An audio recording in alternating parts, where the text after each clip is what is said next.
Okay, we're recording. Okay, thank you. Well, thank you everybody for coming to this virtual community meeting tonight. My name is Maureen Meredith, and I do all the plan amendment cases for the city of Austin. I work in the Housing and Planning Department. So this case is NPA 2021-0005.02.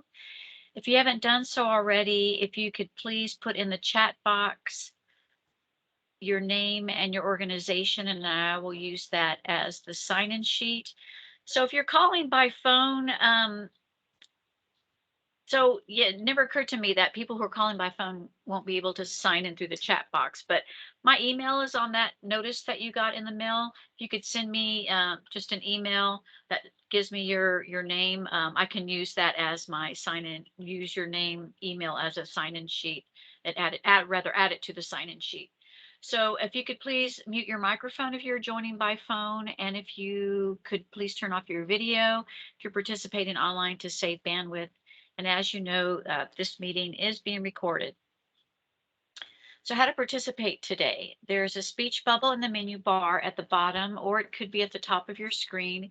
It will open the chat box where you can type in your questions at any time. We ask that you please limit your general comments until the end of the Q&A session. After presentations, you can click on the raise hand icon to be called on to speak. Telephone participants will be given opportunity to ask questions as well. So this is within the Montopolis planning area. And as I said, my name is Maureen Meredith. I do all the plan amendment cases, and I work for the Housing and Planning Department. And I guess Mark can introduce himself, and then Victoria and Ron. Good evening. I'm Mark Walters. I'm a principal planner in the Housing and Planning Department, and I will be facilitating tonight's discussion.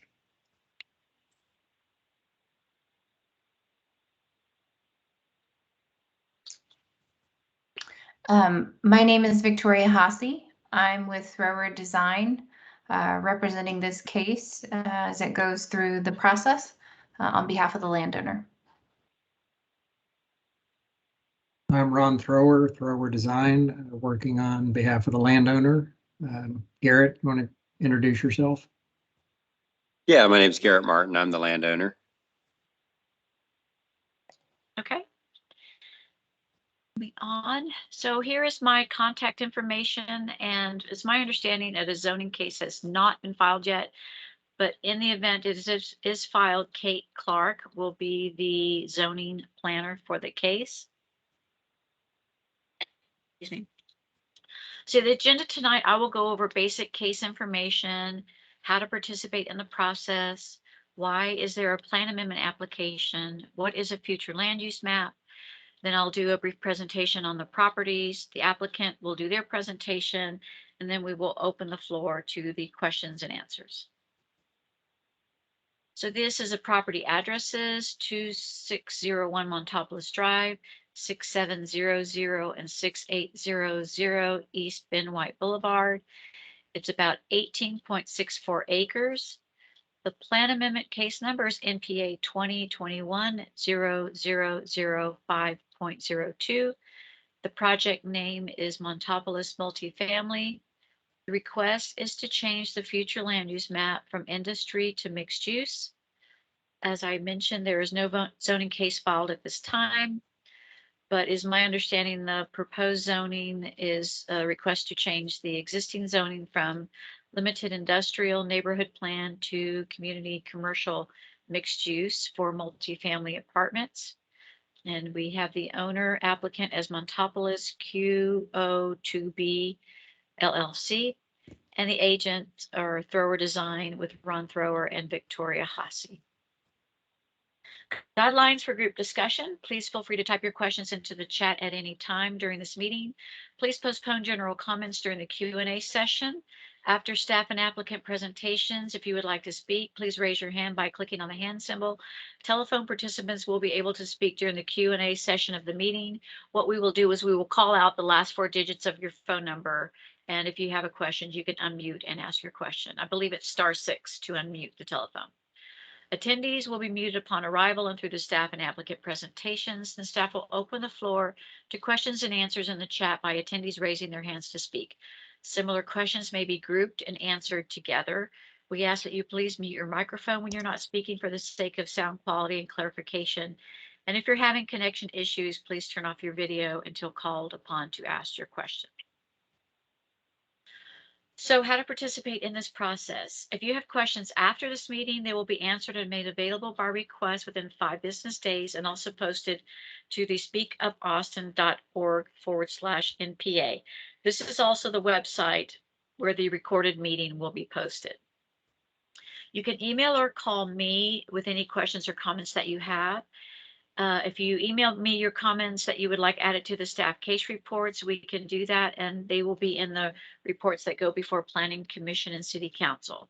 This case has not been scheduled for Planning Commission or City Council at this time, but if you live within 500 feet of the property, you will get a notice in the mail that has the date and time and location of the meetings and instructions for how to participate in these public hearings. So why is there a plan amendment? Neighborhood plans are adopted by City Council. Imagine Austin Comprehensive Plan. The city charter requires zoning changes to be consistent with the comprehensive plan. Most NPAs are amendments to the plan's future land use map, and most NPAs have an associated zoning application. So this map shows areas in blue that have City Council approved neighborhood plans. These plans have a document that have goals, objectives, and recommendations. And they also have a future land use map that have broad land uses where typical zoning districts can be found within these broad land uses. In this case, the existing zoning is limited industrial and the future land use map is purple and the proposed is GRMU and the requested future land use is brown. And this is the Montopolis future land use map. The purple arrow shows where the property is located. And again, it shows purple being industrial, the existing future land use map, and brown is the proposed. This is a zoomed area of the future land use map. You see the southern tip of the planning area between Montopolis Drive and East Ben White Boulevard. This is an aerial photo that shows the property. This is just a Google screenshot that shows some of the surrounding uses to the property. This is a future land use map. You can see it has some mixed use land use to the north. You see that brown color. To the south, there is some industry. To the west also is purple, which is industry, and across from Montopolis, you have some industry future land use designations. This map is the zoning map that shows some of the surrounding zoning. To the north, you have some CSMU, that's commercial service mixed use. That is to the east. To the south, some limited industrial with a conditional overlay. To the west, adjacent to the property, limited industrial. There's also a P public, looks like, I think that's a water tank. And then across Montopolis Drive to the west is that manufacturing industry, I believe. It's not a zoning I see very often. This map is the growth concept map, which is part of the Imagine Austin Comprehensive Plan. It shows the red as regional centers, orange as town centers, and neighborhood centers are the smaller yellowish area. And this map shows the property in relation to those town centers. You can see it's within the McKinney Center, which is purple, which is an industrial center. To the north, you have Riverside Station, which is a regional center, and then the brown lines along Montopolis and Riverside Drive shows the that those are activity corridors. Map shows bus routes in the vicinity of the property. And that ends my presentation. I will stop sharing my screen. And Tori can start hers.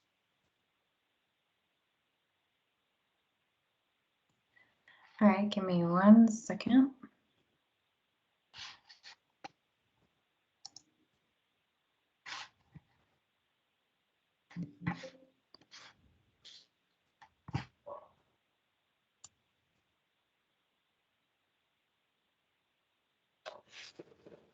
Oh, Sorry, I clicked the wrong button. Share screen. Okay. Let me know if y'all can see my screen. Hello? Yes. Yes. Yep, we've got it. Okay, awesome. You know, I don't know why this happens the way that it does. Hold on one second.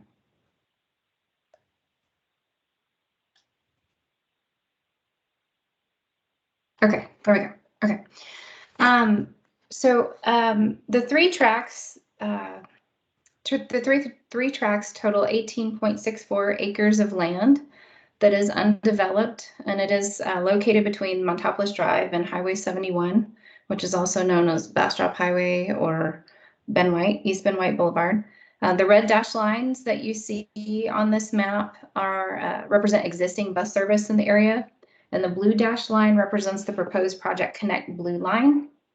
The blue line will have a stop or station at the intersection of East Riverside and Montopolis, which is about a half mile from the subject site.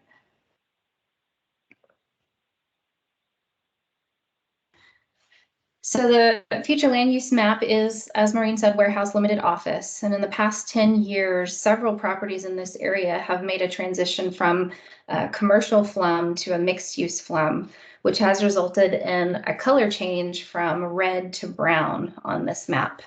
And we are asking to change our color from purple to brown, or from warehouse limited office to mixed use. So the property has limited industrial zoning, and we will file for a rezoning in the near future. The rezoning that we'll likely ask for is MF6. The colors on this map look a little bit different from the flum map that was shown previously, because like I said, a majority of the lands to the north and east have commercial-based zoning district, which is represented by the color red. But if you look a little more closely, those properties also have an MU overlay that was the result of successful flum amendments over the past decade or more. This is an aerial from 2013. It shows a lot of green, undeveloped lands in the area. The opaque white lines represent the roads and internal drives that have since been built, and is a good indication of how much development was coming to this area at that time. And then this is a 2021 aerial, and you can see a pattern of change over the past 10 years that is indicative of the housing needs that we're seeing today and we're experiencing today. And because while the lands to the northeast of the subject tract have a base commercial zoning with an MU overlay, most of those lands and those properties have actually been developed with residential uses. Anything from a single-family residential subdivision to various forms of multifamily. And therefore, we believe that the progression of change and need over time warrants a new look at this property, and even the remainder of the triangle that extends to the intersection of Montopolis and Ben White Boulevard. However, we're only here to talk about and ask for support for the subject tracts. Flum amendment to mixed use will have the subject tracts better serving the local neighborhood and beyond by providing greater flexibility for more housing and or retail uses that can serve the residents in this area.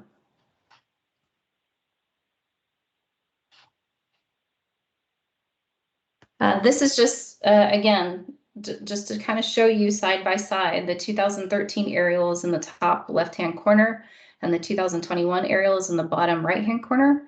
And you can see how much this area has changed in the past 10 years. And again, a majority of what you're seeing is residential development of various forms.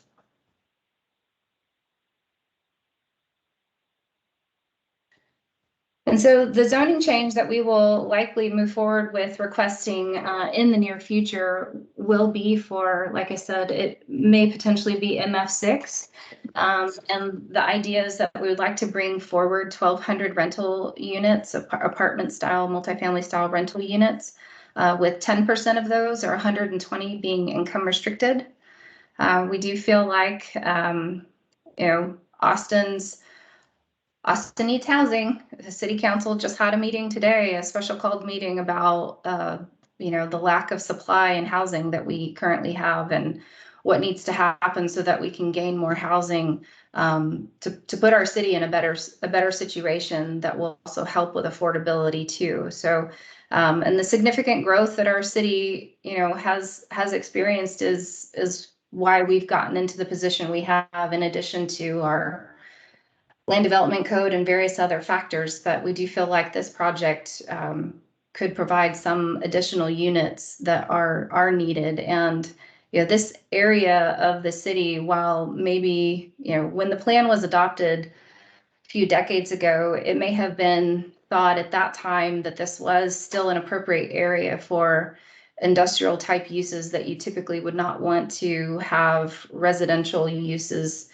so close to. But I think what we're seeing today is there's a significant change in this area and many other areas that really aren't so far away from downtown. And this is where we do need to be putting housing. And we ask for the neighborhood support, and we ask for staff support to allow us to move forward with this project. And that's the end of my presentation. Well, thanks, Victoria. We don't have too many people in the community here. Kind of a captive audience. So, sir, I can't remember David, I think is your first name. Do you have any questions Larry? of staff or the applicant? This is Larry. Larry, I sorry. guess that's okay. I'm real bad at that myself. I've been called worse. I developed the property to the north, which is the Mont Apartments LP. My wife and I built those, and at that time I owned 15 acres, and what I developed was about 9.5 acres.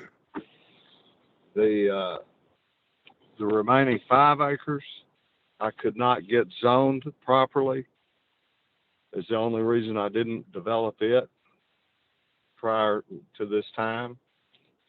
And the other problem that I have with that property is the fire marshal. They have 1,000-foot setback in my south, on the southern part of my property, that restricts me from building anything that people live in. So I'm wondering how this is going to affect this 18 acres that Mr. Martin owns.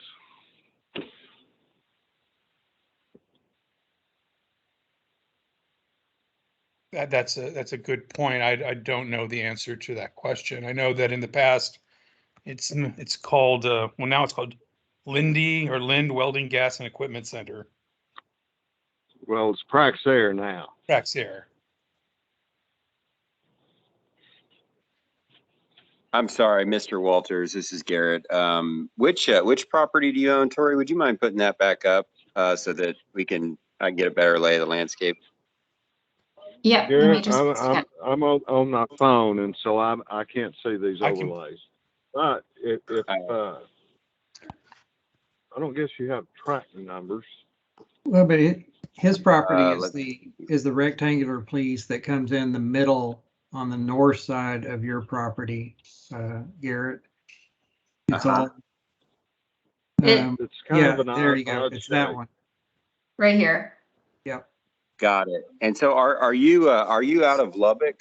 Is that correct? Yes. Yes. Got it. Okay.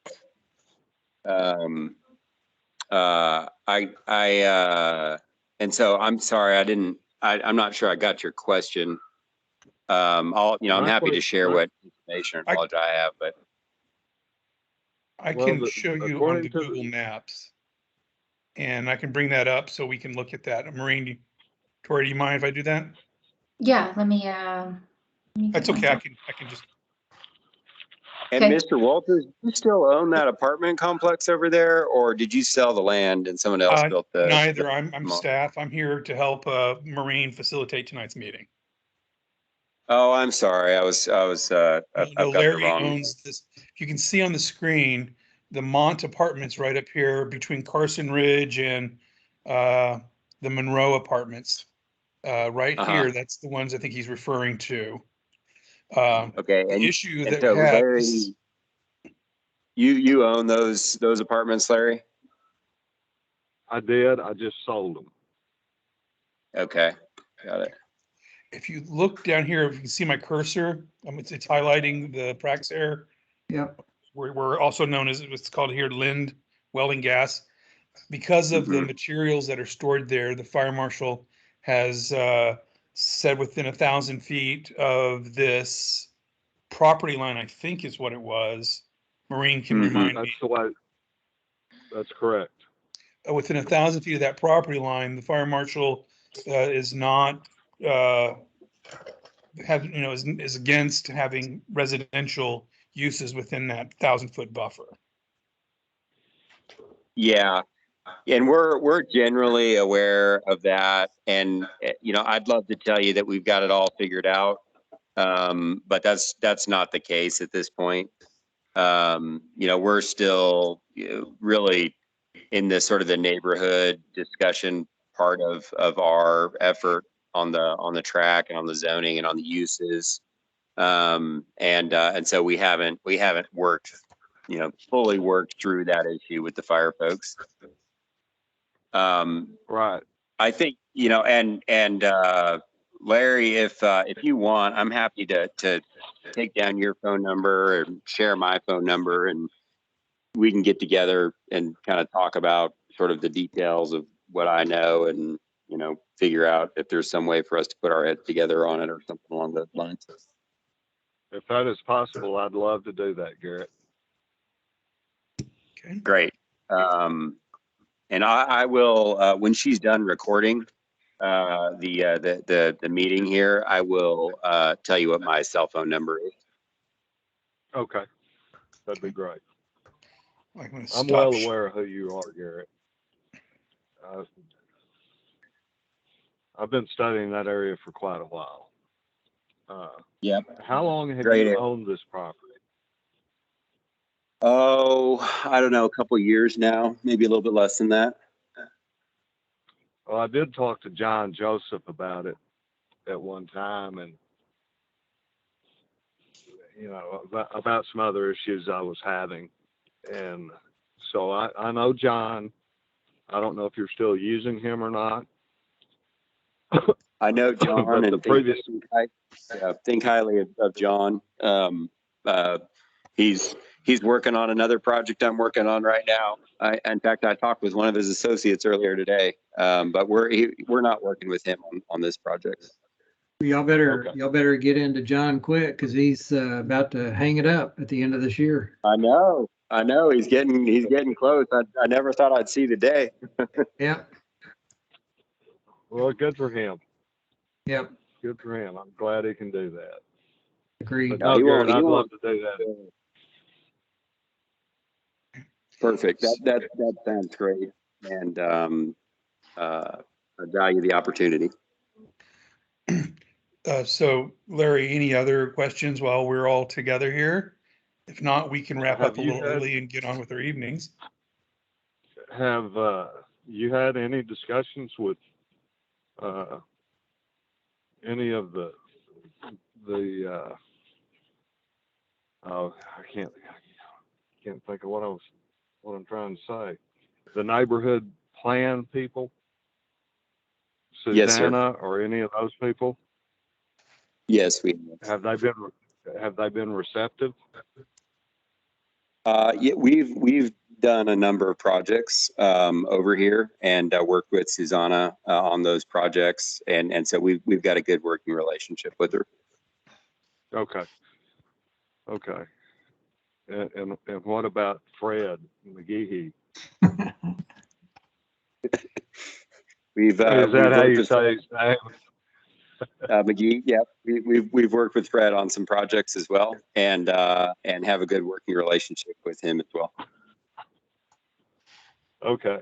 Mine has not been quite so successful. So I was just curious.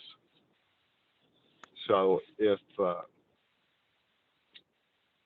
I can't think of any other questions that I have at this Okay. moment. Well, we Okay. can, Well, Larry, I'm happy to give you my cell phone number here in a minute. You and I can just jump on a call if you got a couple more minutes tonight. I do. so Maureen, you want to go with the next steps and then we can wrap up and call it a night. Sure. So, the point at which the zoning case is filed, then when both cases are ready to move forward to Planning Commission and City Council, they'll be scheduled together and acted upon at the same time at Planning Commission and City Council. I will meet with my planning staff later this week to make a recommendation on the flum change. When the zoning request is filed, that will go through the zoning review, and they will make the zoning planners will make a recommendation. We'll work with the applicant and the planning contact team. We'll work with the planning contact team in getting their letter of recommendation. We'll work with the applicant on scheduling dates. And once it's scheduled, people who live within 500 feet will get the notice in the mail. That's it. Oh, Larry, did you get a chance to get Maureen's contact information down? I have it. Okay, want to make sure. I have it. I've got it on my computer, as a matter of fact. So,